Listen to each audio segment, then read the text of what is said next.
Assalamualaikum warahmatullahi wabarakatuh. Anak-anak, kembali lagi bersama Pak Ega. Hari ini kita akan melanjutkan pembelajaran tema kita, tema 4C, subtema 1, pembelajaran 1 dan 2. Silahkan kalian perhatikan video berikut ini. Hewan dan tumbuhan di lingkungan rumahku.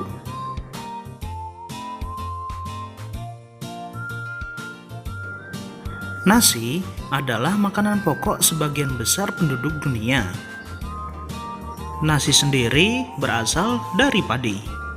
Tahukah kamu tahapan pertumbuhan padi?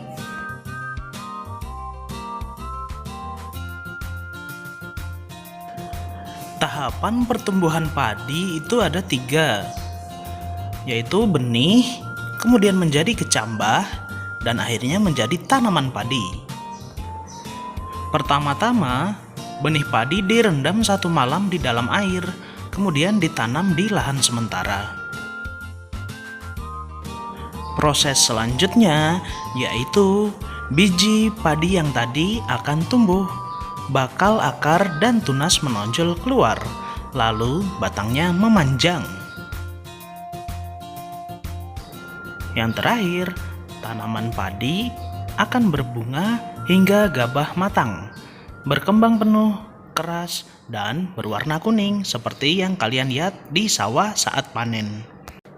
Setelah dipanen, padi akan diolah dan menjadi beras yang kemudian bisa kalian masak menjadi nasi sebagai kebutuhan pokok makanan kalian. Bentang alam dan pemanfaatannya. 1. Dataran rendah. Tingkat ketinggian kurang lebih 200 meter di atas permukaan laut.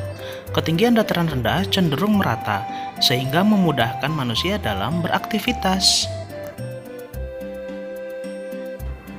Pemanfaatan dataran rendah. Dataran rendah bisa dimanfaatkan untuk berbagai macam kegiatan industri. Berbagai peternakan seperti sapi atau ayam biasanya juga banyak terdapat di dataran rendah.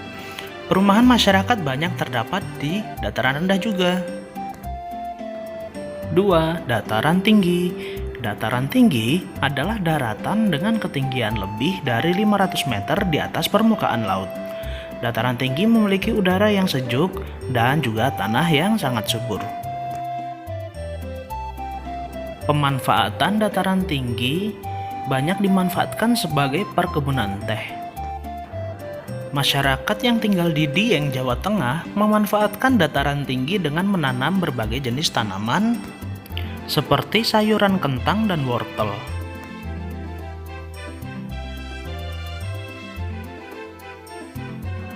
Dataran tinggi juga dimanfaatkan untuk perkebunan tembakau atau kopi. Selain dimanfaatkan untuk pertanian dan perkebunan, dataran tinggi juga dimanfaatkan sebagai tempat peristirahatan dan tempat rekreasi, seperti puncak di Bogor. 3. Pantai. Pantai adalah perbatasan antara wilayah darat dan wilayah laut. Untuk pemanfaatannya, daerah pantai biasanya digunakan sebagai tempat pariwisata dan rekreasi. Pantai juga dimanfaatkan sebagai tempat berlabuhnya kapal laut, pengangkut orang ataupun barang.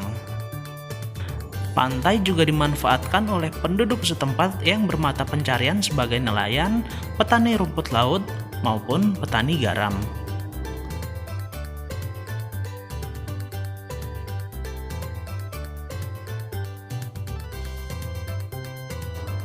Kewajiban terhadap tanaman.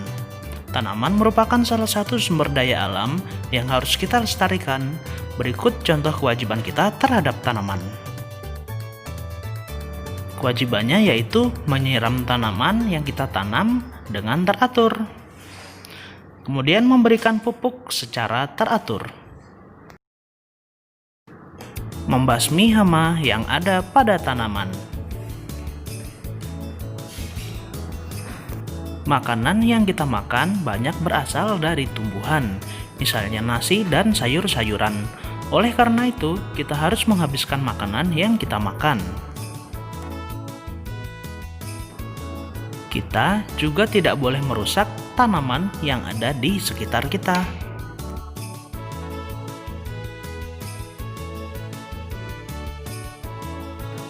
Materi selanjutnya yaitu cara membuat kolase.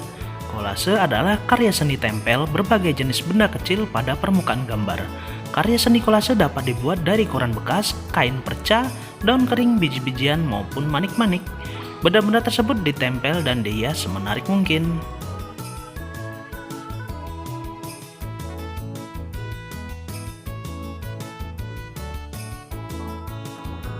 Berikut ini adalah contoh cara membuat kolase. Yang pertama, siapkan alat-alat dan bahannya terlebih dahulu. 2. Buatlah sketsa atau pola gambar di kertas gambar. 3. Gunting daun kering dengan bentuk sesuai keperluan. Hati-hati ketika menggunakan gunting ya. 4. Tempelkan daun yang telah kamu gunting ke dalam sketsa gambar. Tempelkan dengan menggunakan lem.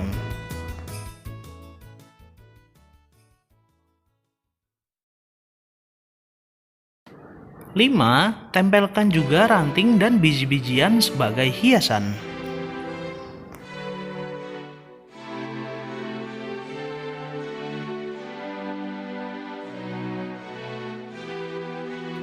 Karya seni kolasemu sudah jadi.